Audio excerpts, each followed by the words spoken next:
Hi everyone. In today's tutorial, we will show you how to add an emoji in Canva. Emojis are a great way to make our designs more fun, expressive, and engaging. On the Canva dashboard, there are two ways to add an emoji. The first way is to click on Elements. From there, we just need to type emoji in the search bar. Then, we simply pick the emoji we want to use.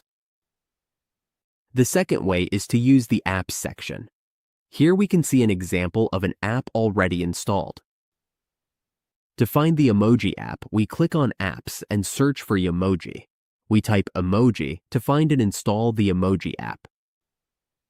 Once installed, we can browse and select the emojis we want, then insert them directly into our Canva project.